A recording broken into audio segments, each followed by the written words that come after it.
كثيرا طيبا مباركا فيه كما يحب ربنا ويرضى. وأشهد أن لا إله إلا الله وحده لا شريك له،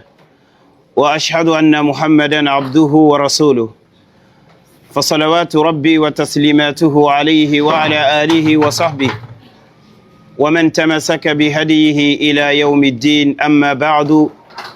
السلام عليكم ورحمة الله وبركاته جميعا. ما نني في اللي عنده ورا لنكتاغنا الله تيجين النبي مغسلم بالله. أما نفنا قرالهم مكوبينيغا شيخ سليمان كانوتي قرآن تنجنو قنغيره أدو قرالهم مبينيغا أمغا كبالا فابنكالانو نجني إيغا قرآن تنجنانو isuna menyi barabane ona nugudun kulla kunyangi danga miniti dantanto nogonga afillandi Sheikh Suleimanu akhi yogoye faransi adi kaitinya kita atine mulla intinto alla iti ferjo kenya ina tamise keri tamisen kayigeno kumpo sire Qur'an tangano nyani Allahu ta'ala sara sugandinto nyani nyenya renkam hum ahlullahi wa khasatu qanna biga kong alayhi salam fabankallano nyani gadi ina duwi danga kite na nyada khairi ade maga gemme ade wi ade yonki saha ta hukuma nan ni kenye insha Allah taala anga sigi imbe ko fladeka anga la time demunu be kabala ani qur'ane drusero mimbe ambe ka sigi kene kelenka am fa kena balma kedo e papier soro fransa ko ka saga faga ambe ka dumnin ka anga duwa ukay oye anna kunye na ala sona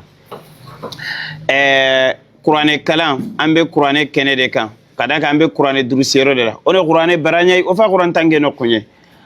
sasa ala timeni bega kabala ado Sheikh Markezunga khafarni Qur'an qarange ndeberi o suna ga terinka après kaduguta falle Qur'an qarange ona nasiha dantanto kinigai bi idnillahi ta'ala ti alla kallanka hunga markaz darul ait markazul aitam kabala ado Sheikh Markaz qarallo mo asuni bane asuni saga sirelo faba sirelo mununye kabala gallundi faban kallano bane nyanano yere gangunyi ntenyani serebe ga mulla ire mennan jikku ana qur'ane tanga annabi sunnan kama sallallahu alaihi wasallam kun khayere kenyani isude men yere alhamdulillah fransin kallenge be yere kundu iyo gona kaduguta qur'ane nga wala timi khoro yo goni ga igado qur'ane tanga yere anan duguta alhamdulillah fa hadhihi buq'atun mubarakatun maymuna o fayken dingira berekintai sasa ona jopa ala timi lomunga ina qur'ane khara oni terenka abubakar suguna أعوذ بالله من الشيطان الرجيم إن الذين يتلون كتاب الله وأقاموا الصلاة وأنفقوا مما رزقناهم سرا وعلانية يرجون تجارة لن تبور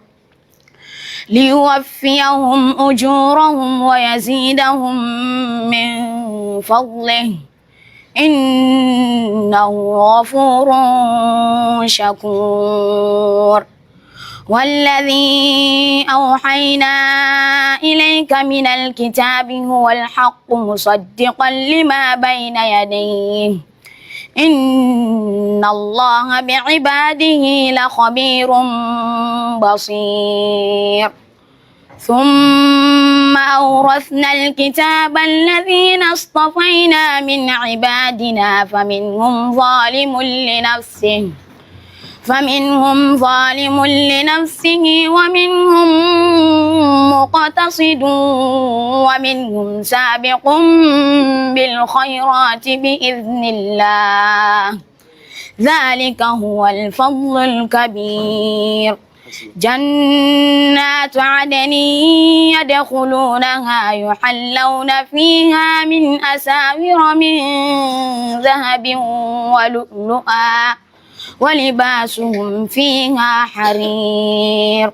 وقالوا الحمد لله الذي أذهب عنا الحزن إن ربنا لغفور شكور الذي أحلنا دار المقامة من فضله لا يمسنا فيها نصب ولا يمسنا فيها لغوب صدق الله العظيم. على أيتام النقب يقوم غكبلا خرا لما يقواني ساسا أبو بكر سخنا جيري كقرآن خرا nsimme maga sere sugi na bure manga nga tingalla do faban kallana angana ken karan kanne kemugu awan kilun ta hundini awonya nan danga jikke kadi amama Allah yawm al-qiyamah Abubakar suguna gana girinonga darul aitamin qarallo mo kharsa kabalala timillo mu Musa ya tebere أنا بسم الله إن شاء الله تعالى. أعوذ بالله من الشيطان الرجيم ولا تدع من دون الله ما لا ينفعك ولا يضرك وإن فعلت فإنك إذا من الظالمين وإن يمسسك الله بضر فلا كاشف له إلا هو وإن يردك بخير فلا راد لفضله يصيب به من يشاء من عباده وهو الغفور الرحيم. قل يا أيها الناس قد جاءكم الحق من ربكم فمن اهتدى فإنما يهتدي لنفسه ومن ضل فإنما يضل عليها وما أنا عليكم بوكيل واتبع ما يوحى إليك واصبر حتى يحكم الله وهو خير الحاكمين صدق الله العظيم. جرندي أتنا سبري أن الله كيتن دبو ملا غندقي كيتن يا وقتي بي الله يعني كيتانو نشوفو سيرنا قرصا كبلا خوي يغنونغنونغا أيتاموني أدي أيوا يغو في اللي دخرا وماري نغرو في اللي خنا فوخرا بإذن الله تعالى أفعل شيخ سليمان مركز قخرا لمو في اللي نخرا ونعري نصيحة ننكني إن شاء الله تعالى وما عائشة توري يتم اللمو بنيغا كبلا. أعوذ بالله من الشيطان الرجيم والعاديات ضبها فالموديات قدها فالمغيرات صبها فأثرن به نقعا ووسطن به جمعا إن الإنسان لربه لكنود وإنه على ذلك لشهيد وإنه لحب الخير لشديد أفلا يعلم إذا بعثر ما في القبور أو أرسل ما في الصدور إن ربهم بهم يومئذ لخبير صدق الله العظيم. كنا جرينا حوا دكرة نعم. بسم الله الرحمن الرحيم. هل عتى على الإنسان حين من الدهر لم يكن شيئا مذكورا إنا خلقنا الإنسان من نطفة أمشاج نبتلي فجعلناه سميعا بصيرا إنا هديناه السبيل إما شاكرا وإما كفورا إنا أعتدنا للكافرين سلاسلا وأغلالا وسعيرا إن الأبرار يشربون من كأس كان مزاجها كافورا صدق الله العظيم. ساسا شيخ سليمان كانوا مركز قرن لمو أيوة سير الدرامة نعم. أنا بسم الله إن شاء الله تعالى. أعوذ بالله من الشيطان الرجيم. بسم الله الرحمن الرحيم. وأنه خلق الزوجين الذكر والأنثى من نطفة إذا تمنى وأن عليه النشأة الأخرى وأنه هو أغنى وأقنى وأنه هو رب الشعرى وأنه هو أهلك عادا الأولى وثمود فما أبقى وقوم نوح من قبل إنهم كانوا هم أظلم وأطغى والمؤتفكة أهوى فغشاها ما غشا فبأي آلاء ربك تتمارى يا غنجيني نبكى فليس لها من دون الله كاشفة بغنو قنتنو إلا الله الله غنو دي ويمبوتنو الله غنو دي تنغنا سالم جايا أعوذ بالله من الشيطان الرجيم بسم الله الرحمن الرحيم تبارك الذي جعل في السماء بروجا وجعل فيها سراجا وقمرا منيرا الله وهو الذي جعل الليل والنهار خلفة لمن أراد أن يذكر أو أراد شكورا وعباد الرحمن الذين يمشون على الأرض هونا وإذا خاطبهم الجاهلون قالوا سلاما والذين يبيتون لربهم سجدا وقياما والذين يقولون ربنا اصرف عنا عذاب جهنم إن عذابها كان غراما إنها ساءت مستقرا ومقاما والذين إذا أنفقوا لم يسرفوا ولم يقتروا وكان بين ذلك قواما صدق الله العظيم. بارك سورة الفرقان الله كم سورة الله قديم مغان كتونينكو أدعى كم مغان كتونينيكو الله غنو كبيا فوبينيغاتين الله نو كسيم بكتاغي سومانا نيكاي خرانgunde ke manan nikay ala timellum musrogonde manan nikay inna adaba jahannama kana gharama asumana nallaga nokisini baka jahannama yimbenga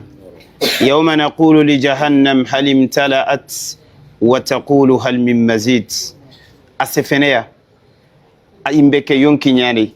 aga sefene ille wakati kinna fanka mulle go futurono kudo jahannaba ana wase meigana odallaga kitini komonde menaga Allah farenta alayhi salam tagana fanka taybane warana fanka lamane bagandi fa ashaddu ma tajidunahu min al-har kenyani towe nganya no komponno moga ngui kammu mogande kilimuni le mobile mogande ventiloni kum tade fanke te na fanka lamane bane sogon bane fanke ala sule semandi aroma ga francia koybane wujunu filisere ankara towe ngeki nandangi 35 degré bane fa serebe gana rano ganyana kammo tagana fankalamane futu bakka duna khalle katidwa tikenyani fa ashaddu ma tajidunahu min az-zamharir qaga mulli khote khote kitata sababu nikenye duna yimbe ade lahara yimbe tebana angana nya mullana lahara yimbe salerin qaqentu wagira Abu Huraira hadisenga foke duna yimbe suga duna fosu togonya gene yimbe duna anya volcanya ba anya petrol nya ba anya gasoil nya anya mexenya ba anya essence ba anya suanya ba anya gaz nya ba na su saleri ke su kofme na hadamare mellano ganan bi nanyama nanyilla lona nan bi nanyama matandumere tani kebi la hara khallem pay jopene première étape ngano nya iyadan billah Allah ganno tangene ke tare sumana nikay wurwuriye ke manan nikay wiya nyago manan nikay ona faban kallano sorogo amanan nikay ona lumunun dema ina qur'an tanga sumana nikay nasallallahu tabaraka wa ta'ala Allah ganno kisini no tanga baka yimbenga inna adabaha kana gharama لمن غير قرآن خرا قرآن رفوس تبانا إن في ذلك لذكرى لمن كان له قلب أو ألقى السمع وهو شهيد أنونو القرآن باني أنغان تاورت أنغا ونو دينا تاورت ساسا على جناح سرعة أنارو مانا بيغلو تاغندي ناخصو نيونقي كاتي غرانينا مدو متلي غران نقو ماغانتانيا كيسيو يغو ينغا تيرنديني نقصو ngedom tele jamani su ngeda ga khara lommo nyawori na keke so atirna so ake so le gere ngere tirne khara lommo be Kenya Lyon Francia o gere ga conférence khara lommo be ni gano kesio be nga ga tirndini sasa kesio be gano kondo mamuku nanti yogo dangi nan sami o kana Allah farenga ko alayhi salam fi sahih muslim nan ta kembane ade tankebe de soro kebi akeri ade tankebe ade soro kebi ade kunya keri bire yen no kondom ken qisam muku qarallo mo srasma do mamuku nanti yogo dangi ando mamuku ande tu kam mo ile kwanda nanti kede tankebe de soro kebi ker après alegere kam mo naam are kemen serenti mand ay le tubin après are yogo keri kemen sera tubi wala en fait to ko muri en kolle yogo fay ko gan khawanya na no nga on kawa maneni pourquoi khagere kay go gundon tu parce que ame khara duna sude tu nanti kedom dangini are tankebe de soro kebi kera gan khara ani tubini katalla ante tuwana tirndini sero sumeni bakara ila yawmil qiyamah mais maneni soronge de tu nanti kere tankebe de soronge kebi keri parce que ame khara a gundon bogu Kenya ni tange me khara gundon tanga des fois nga wala yugondi yakna ga khibare yugo nan temula khari kina natu mais obligé à tele to anan tirnda me khara fasalu ala dhikrin kuntum la ta'lamun obligé yagare go tana narangre adi kina na ganyi me khar sogoro ken kam fini yugo alante kurna kam tele serian to ago murano go lada mo ana daga tirndi ndende ber nanya saka montena ga tirnde ber mais désolé soit tananta ma parce que me khara igonga khibare yogo eno nga fammin no tuano nge bakka kani yogo ni gala tuana be go mo konalla na ko sibogu tanga gadi adam me parce que ange me gara fokan nan tirni ne adebe keyugo kharambela kun sababu nyana da ke gundo ge tuy manne ni keyugo bana ga yonki nge tore parce que agame gara yonki tore aga gan garante kallaw gam satin Allah tubi no kege do ko mo mais parce que hadisu ke tani fokona istinbatu ni yauti kam mo me mugo kundo ga dangi aga kharambela kun sababu nyana ga yonki nge tore parce que atalante tubinia parce que toi on tamara law qala aganti Allahu a'lam wa raddu ilayhi aslam wa ahkam aganti alla yanitu gam sa yonkin meni togne mais amegara atalante tubini aga yonkin toge kenyaniti na fatwa bane nan se falla dinan kam toi ru gantamara ayambura quoi tempayere on simera aytamu ko qasiyatu o dogo toronay serebe gana daga nanti lay dogo toro na seren opérer andakara soron mais fatwa bane ambura yonkin nantoge parce que serem patele a fait se fait bane a kongo tuana akama pay bire nyana kama janka gare nyana mako mena gana daga Allah gemalle mako anda duna dala harabunundi mais serem ka gana kara gar dogo tora galanta daga na sero opera gana kara anda kara la tauhidillah ala kitabillah wa ala sunnati rasulullah abire yansro kenyani tuagu nyan kawana muri kafay fonnan kaya gunya kone gana go ngaire ngerno marumbo ton ko bene maneme marumbo to sasa ko bene maneme malawsuke boto ni maneme kharallo mo nem la khalintrina maneme ni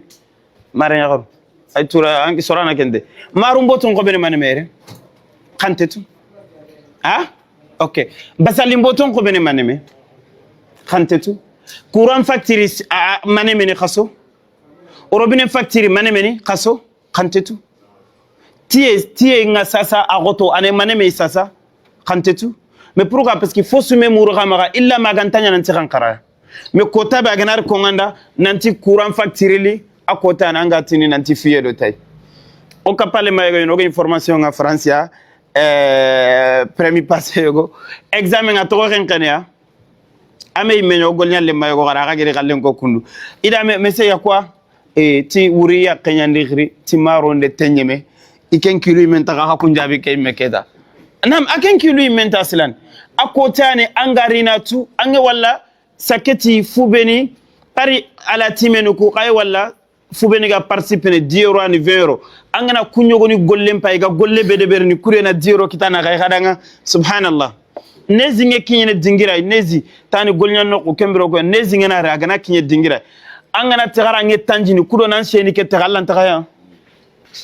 allantay ube des fois ampay tanjina angana sene tanjike fana glace nyan siginte nganjo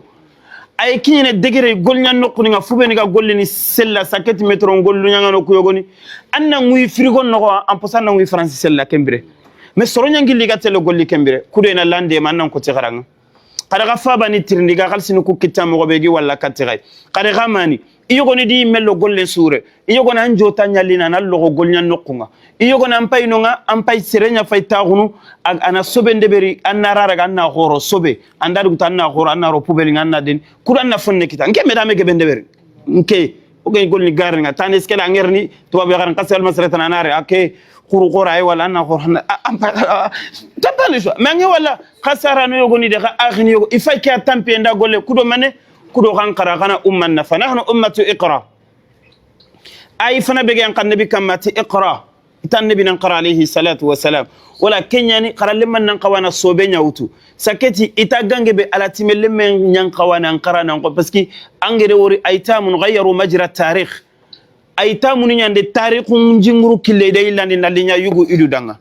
angana daga al madahibul arba ke dagi fa imam ahmad أخورا لتيما غني إمام الشافعي غورا لتيما غني إمام البخاري كان يتيما النبي عليه الصلاة والسلام صحابة نكونوا سربي حديث تانغا حديث تانغا نقطع سوا كان عبد الرحمن بن الصخر الدوسي اليمني أبو هريرة عندي حديث 5000 كلك حديث وجنو كرجل فو حديث أم بنا سوا ما أجر كيبني على النبي أبري أنت سينون غتيبك ante sino negatiba me soroni da annabi agelli makka sino tamide sikko nalli madina ide tampile sinanya da annabi me abu hurairah ta kallente sino sikibaka qagere hadise be utu da annabi as-sahaba antonanga bakka abubakar ma me utu umar ma me utu hammi sunte illa na annabi hadisu nyatanga alayhi salam me abu hurairah kana yatima abu hurairah tanya latimenye alatimene nyimman kenyi koy alla farenya ni sallallahu alayhi wa sallam wulida yatiman wa asha yatiman ومات يتيما النبي عليه السلام يتيمين اكي غرا مدو انكي لا نان بابا فوتونغر اكين تغر فابي مغول حالا سواتو غرا فوتو مكوي اتكي نمبرا يتيما غونسوا امرينا ني بري انا ما كان كوتو كونغا فوتون تونو غاسلان كمبري كينيا بورين كون غان غونغا من الايتام ان مان بابا وري جومبي انا ما فاي سربان كينغو اميرو مان بابا ولا الله اكبر الله غهنني ان كاميرو مان بابا ولا الله اكبر an kamere man paba wala fana mi fay Allahu akbar anda photo ngori masha anda photo ngori wala khakun ga galle anno fonne nan qota annabi alayhi salatu wassalam annabi alayhi salam ada photo ngori yatimeni nyim manke go ma gaire Cheikh Ahmad Kaba jagta do mi qisan ko ngara atike ngena la time kena la time ifaba afatini to tugunna khunga ima ga ya holloge ima kante fol anta kampanyani wala qadru to khankara angana khara alla na ngurugindi ni titwa hunyai serebe ga ganene nanti dinan qarange nya to kono anna daga duna qarange muru ada nene soro yogo ni fay no nga lenki entrepreneur ni yani entreprise ni meni maga iye fofo so imeta ruba bada duna dun kalleke alla duna kinne serebe ayambulla ada gante serebe mula medina ke tuaru ado la harante kinne sero silla malla gante serebe sugandi serebe ganam piriduna man piria annati hedaga aleger nokuyan innaka mayitun wa innahum mayitun furenya nga furenya ninga kanko tani ntetu kaybe ganam pirid lahara nam pirike dina to gadam pirkenye annan nagani so ay tanga firni wala khana sange ngara kankara kasara numburi kayna kharti khara nokunya khana khin qongara khara lemman peti waqti su annan qinqe inna nashi'atal layli hiya ashaddu wat'an inna qur'ana al-fajr kana mashhuda uro kana giri kana nafila ni deberi anke nari ay Sheikh Ammar Kezkere kan qara limman nonga ay kanna allay ay kanna harmaru mungaqi aham mingi qarange maga talibun nanya misalu anke anya no ko range qara lo koneno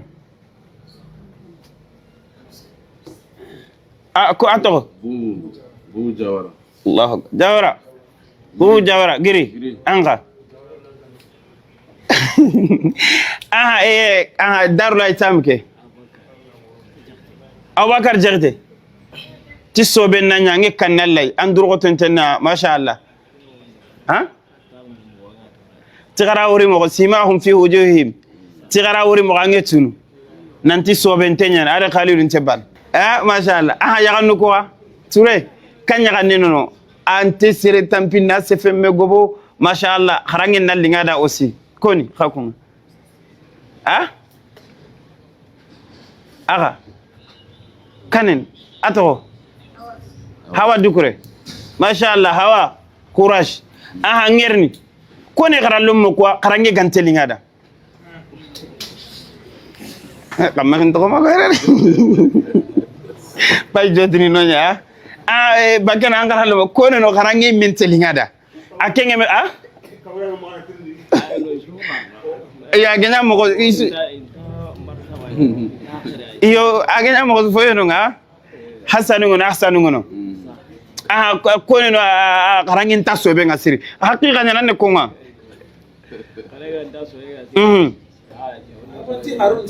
ay ntoko mafai ante baki ntoko ma ide fi horo kamma ntoko ma ti kahende burunya ke kenge kiteta ni ma karange gemenya okay besudi fe akenge tera ga nyirna no ko ke tigeli kahene burunga na ga karange gemenya no c'est pas grave iya kebe gal ning to ko mara gale kine cheikh ankara no kone no ga karange ga lambalam puntengen off ya godi kitenyo me goda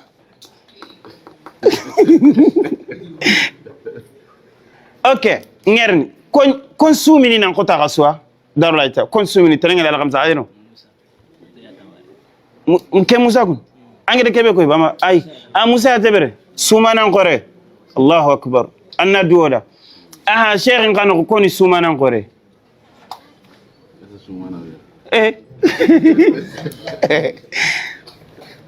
ko ni sumana la kamsa ne terenga ga sumin okay ko ni yigana ngore ngano ko abdu ni ko abdu tanya na la timelo musika nan gore akina buruni mane gana mashallah cheikh nkanoko okay alhamdulillah me kesunte bonno me nga nasiha be kinnagai afana mpale gerndi ni tikenyai angana nyamulla ko men alla nan khibarum berekindi maga me kharalle matoro anna dema angana giri wuro angana salli kebe ga kompo angana giri kompe me rintegana ankenna kompe kesella angana joxe me rintegana anna joxe keraga anna susa ma igana bogu miside nga tapini ngana yige anni gunu anni warano en fait bire sunya kundunga angana duguta alla ka wasro wallahi ga khayna nda ga golli nanda kharalle makuke khasrebe bire so aga soronya torna gana andar guta khara ga khalle nyana kundunya kunya kun kharalle mo be ni ga kharalle mako me kharam mo bereke muru imenya do ime kharalle mo batenga ibakenyi ma fa amarege bogu anga walla tuwa hungi ya malla me berekere tuwa hukya aga kebe tante tu mangana ti bane akenni bane ko soronta khallen jatene parce que ageni tuwa ko murebe nti malaika no innal malaikata la tada ajnihata li talib al ilm ridan bima yatlub annabi ga ko malaika no nidu maka yankandi ni kada sere suka gedi du maka yankandi kharalle mandanga alla na ngurugindini andiga andugu tafalle kharanga yarfa'u Allahu alladhina amanu minkum walladhina utul ilma darajat na jopa gelle kharanno ko yana daraja bane fere darajat wala angamulla allana angurgi anna sobende beri ado finlandi khalla to bakka réseaux sociaux kibaru quoi kade kembo ko programme khagna uta kana sora trapena khagem maswa o ko me konun to nyani fina angana o kismani yogoni undu na tiktok ke video nin ko ya na romunde sonin ko o ga bire mo ko be kama itna khadin kernan so mbatsenga sasa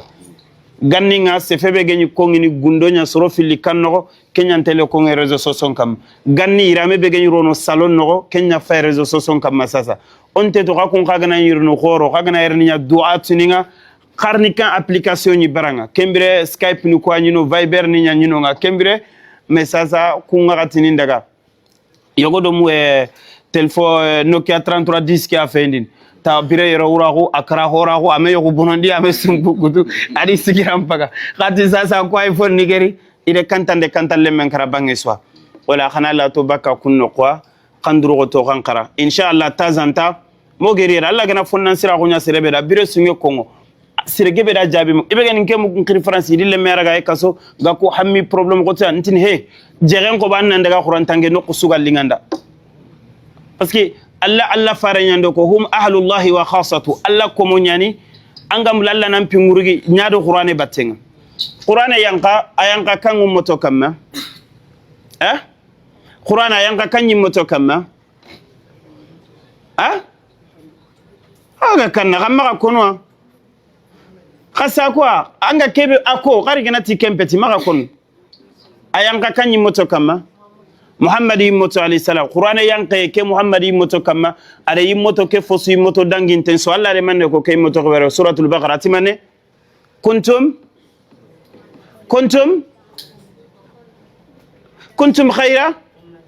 khayra ummatin ukhrijat lin-nas asbabu ni qur'ana ge yanka kama qur'ana yanka kanguro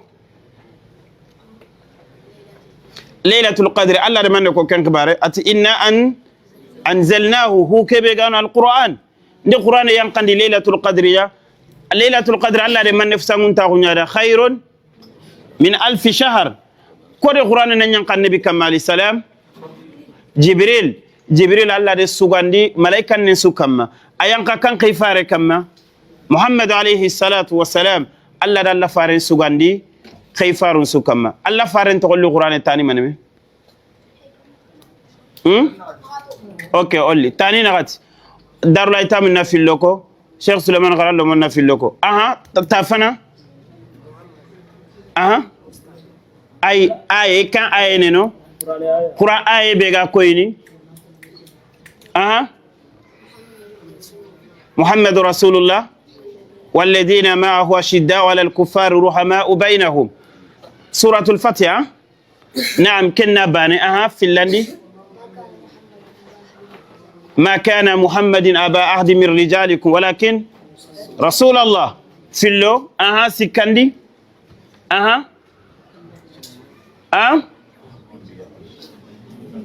محمد سكندي أريد تاني نغتي القرآن نغو وما محمد إلا الرسول قد خلت من قبله الرسل أفإن مات وقتل أتغباني نو أتغباني في سورة محمد إيمة سورة محمد إيمة نغو وآمنوا بما نزل على محمد نعم أما وري الله فارع عليه السلام الله دا سوغاندي نانقوتا سوا قدوا مكو قرآن الله قاتني يا محمد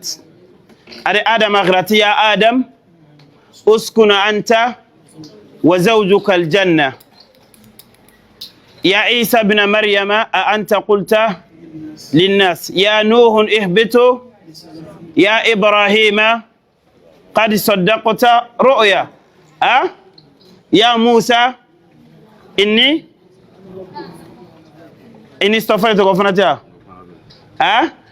أدي سخري تي منادى معمرهم النبي خلينا أنت يا محمد أغنى محمد كو مقرون بالرسالة أنا فارقون يرني كم ولني قرآن السبب يعني على الله فارن مرجين قطاسو على يمتون مرجين قطا يمتون سوا الله فارن دكوا عليه السلام أهل الله وخاصته كن قرآن دونكونيا ولا والله يرى تعلق بيغا شيخ سليمان مغا على غيره ناندوا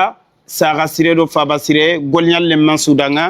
اسو غولنيا نيكا كمركزو ساغسيري دو فابسيري مركزو يعني ايتا منو ني خرانغا يري اني خرانغا وقت نيري توغادي ني خوتونو كما سينن نغو ميلو دي فواني مي انا رانا تيامبيا ان توخيل غرا لما خو ميغا قران تانغانا والحمد لله سيمي مغا يري غرا لما من دوغتنا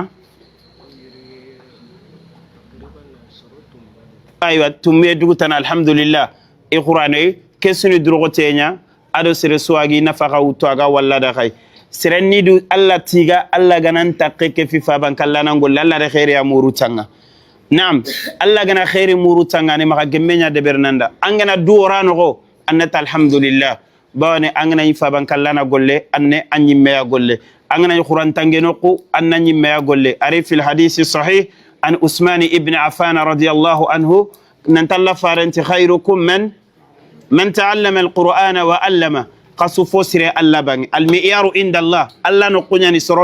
سرونكم مغا جماعة ما توغو منابوري كمبي ولا شيخ سليمان صفو بينيغا مغا وزات مغو ايوا كوات شيخ خالد نانا ولا الحمد لله رب العالمين وأصلي وأسلم على المبعوث رحمة للعالمين محمد بن عبد الله وعلى آله وصحبه ومن اهتدى بهداه إلى أن يرث الله الأرض ومن عليها. السلام عليكم ورحمة الله وبركاته.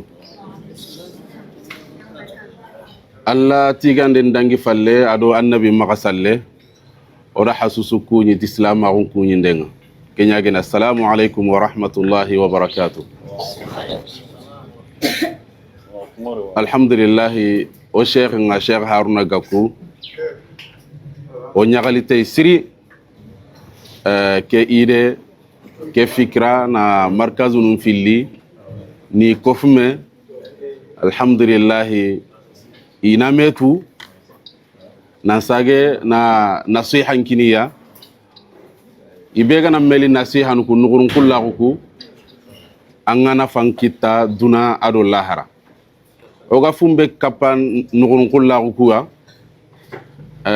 na khoton di khadi kenya na hana hadur goto surtout qur'anen durusin denga allar nondi allari nondi allah fare sallallahu alaihi wasallam tampillero sino sikki aga yankana kamma hawku dubana be nari na durusi yogoni sino filli sino sikki sino nakati ma sino kergi kesu suga fumbe koyni na qur'ane ke Allah gar ko mogombe wala qad yassarna alqur'ana lidhikri fahal min muddakir. Allah man qirete nantir qur'ane ke irnondi serebe angana nduru khoto na kharam mo nin terinka Allah gana dunge qur'ane ke ang durusini sine dantanto anti gobono hana haduru khoto toujours hana haduru khoto hana fokke fu duru khote kharam lemman kana nyanga suukunwa serebe abada iga jakini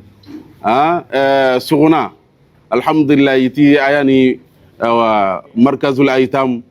aya durgoten dinanta suwa ayan qarana dinanta suwa bubu jawara markaz ahsanul hadith itaya durgoton tenni aw qaram gonun dorono an kanan qaw inati kota masinerie fukan kana bubu place keregeya khalli man nan qaw suguna ibe kan sugunu so ni kontinu manne serebe kan sugun ina antaka man sene kannan ina misale ne kannan ferngije wala iyadu billahi di ferngije yan sugun hamulla hana ya ferngiju ba andumulla idan ada hadru goto wakati lamman yan yige ngora ko ke yige ke an yogoni turindi yige nyani yogoni turundi sarano kawi apiene ken kamma ona yige kenya fonne de tuwa gunti tel anti kitene ma khota nyano gon alhamdulillah gannin khota khoreke ken to kamma kharalle manya fayere anga saka matalan kamma matala matala ndi sanke ewa sasa na li superposer no ang saka ken ka kamma ken ka su falle ventilo ngan kamma kembero ku kuinu ke agwa o kunyi kuini ke ya nanti serenga kharalle manga wala ke condition yi khalenki ko da ken condition su hama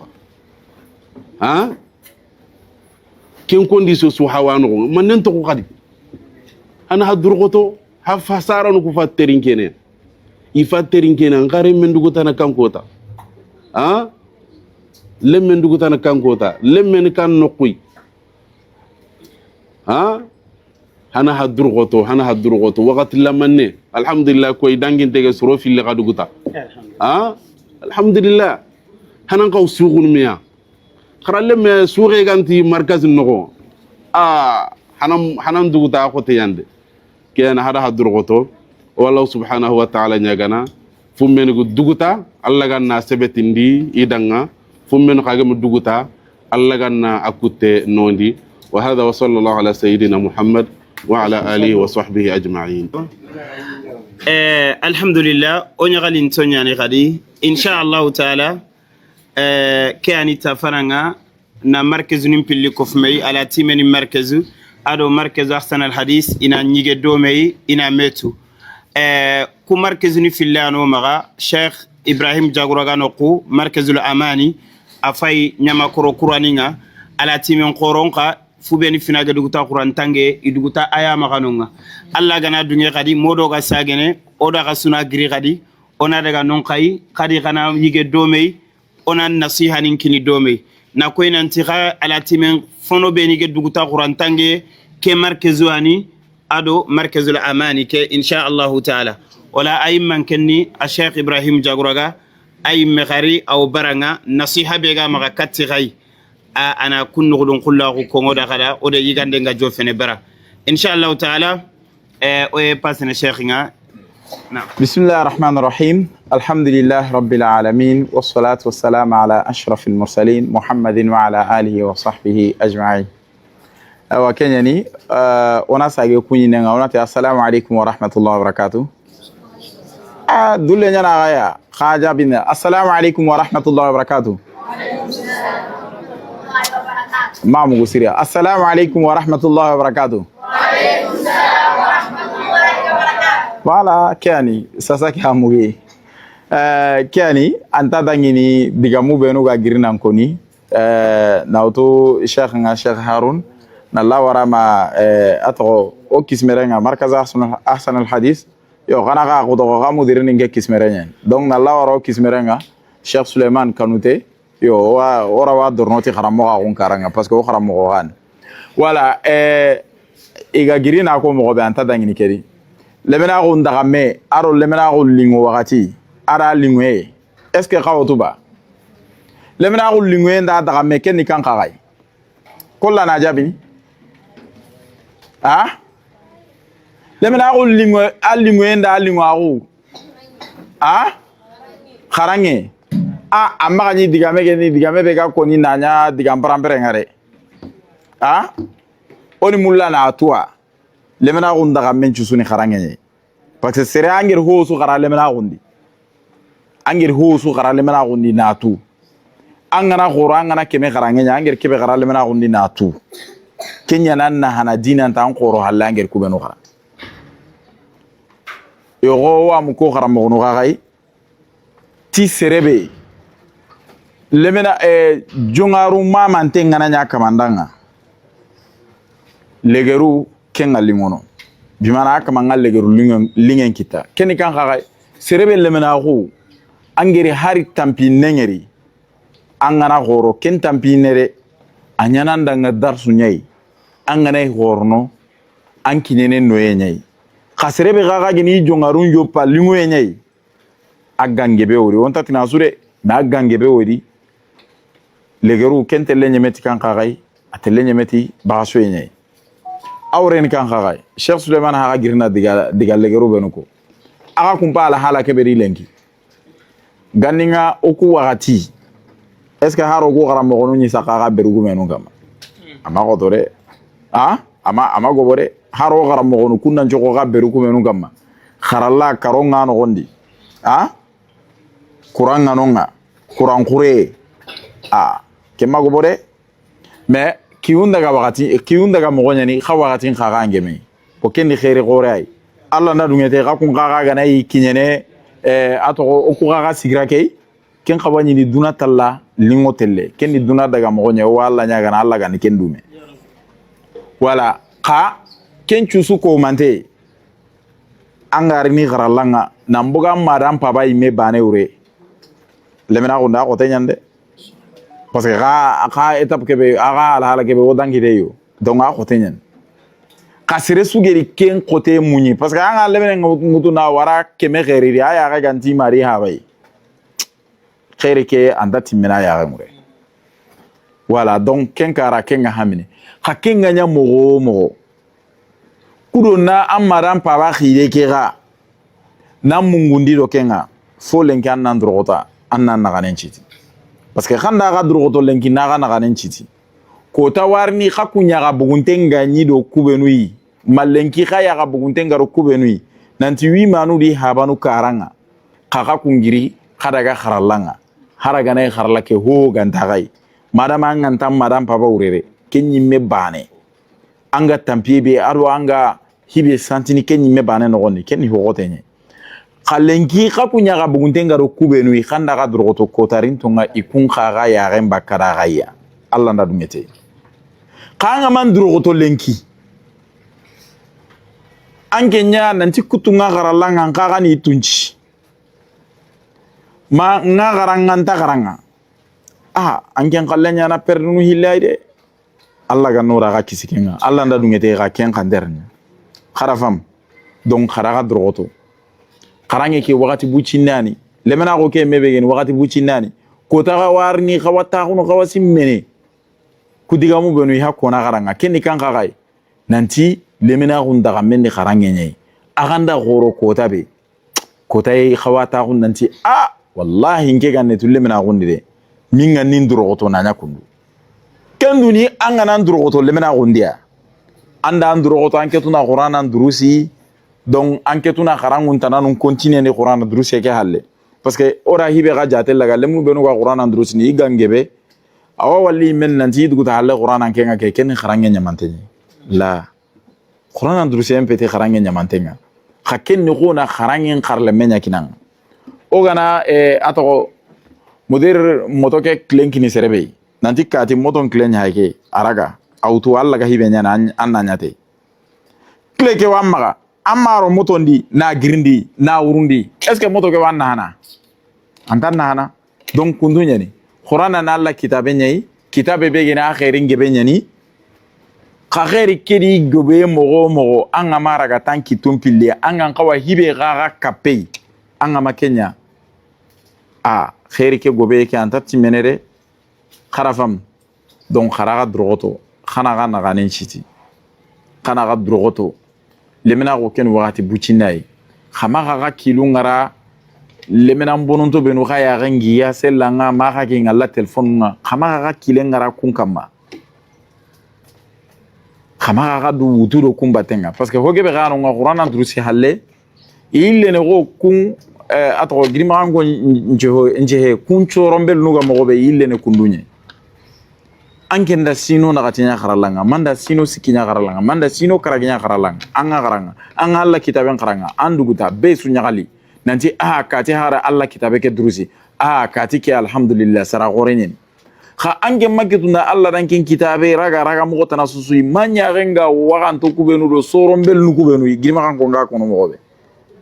manya renga kunga mo be anduguta gari nandu wara kum mo nga irallo mo iga jikunu benu nyana iga gollu benu nyana abonam magade bera abonam magade amma mo gontusu qur'ana ngallangana parce que qur'ana na alla kitabenye sirebe gana raga tira ga mo nga ana bereke landi annanya haramare bereke ndenga anka gana hitaram palle nanto kira tananga kendi ga menge benyande alla ga nura ga kisikenga alla ga nura ga kisikenga. Voilà, donc, digamoun na maga gilo na ndaga nukulate, cheikh mpakari kwa mwobe, inshallah, ora mula kotay, ora agasun taon kundu. Donc, nasui hanu benu ganonga, aro hinu benu ganonga, ona kundangin di domenga, inshallah. Karaga drogoto, khanaga naga nenchiti. Aga yarenga hinu kubenu susui sellanga, yere telhon na rega agay, khanter na khairuntu. Lenki akote ne kana gairundu parce que ara ko genyo ko gamo ko nya ko no ranga onya ha o meya ho gebe ragana ko kundunga ha ko ni to kiri batenga kundunga me kota warni khawarna tunanti jaga o geme nyoli munchu sukita karalanga amana ni kero kai hibe no gaga gama kenki lendo ken chance kita ikamanu ngarni iya ranga bakara gai kenyana anduguta halle kharange kei manduguta halle kharalla kei anga tokkini do kharalla ke geri mere jikkunu kuro jikkusuru benu kinanga khanga matokiro kunga agange be wori kubanu be menu sire megantamulla inyago imo hari yogonu nyimenu gana taw iganya ke iduri imendo alla naga kungarne hesangare arno raga sukisi kenga parce que kenni legeru mo buragonye kenno wangeri sinam pakke ke benya kharalanga ngantan cara non pilure ako kencu ganya maga khawnya kho khay menu ga kharanga qur'anan mo be khasira dunya wal akhirah dhalika huwa al khusran al mubin kenno kundunya alle mena gumbono encore halle ga gabono kenya na taqibun taqun campagne Allah ga nura ga kisikin kenya ni wa naqulu rabbana atina fid dunya hasanatan wa fil akhirati hasanatan wa qina adhaban nar wa akhiru da'wana alhamdulillahi rabbil alamin. أعوذ بالله من الشيطان الرجيم بسم الله الرحمن الرحيم إنا أنزلناه في ليلة القدر وما أدراك ما ليلة القدر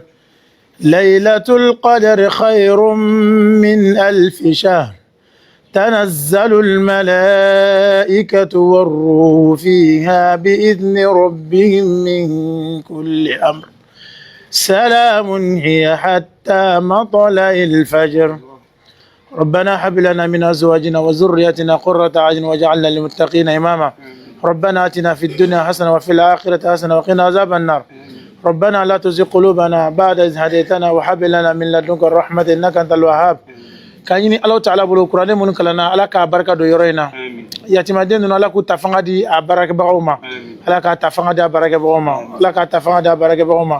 bara min do bara girman bade do islamo nya bala chugro mina ne islamo ga demete bara min do ga girin ko sobe kanyini Allah Ta'ala bolo harsa balma mun jolo na kokoro ala ka nu deme ala ka nu sabati ala ka nu me yatimaden nya fe ala ka nu me yatimaden nya fe ni yake adabaden do bi shini Allah Ta'ala ba ki fene an shitan yere labando wallahi ni den nu sigilen fle ko jone ma ba afaye u bolo korata jicira ne nyaka ne don sigle men kerefe vraiment yene miri je ko sobe kanyini Allah Ta'ala bolo ala ka min tabu ko ala ko taw me ko min taw tara ala ka sabal da nawma kalandro ne bisega mone bolo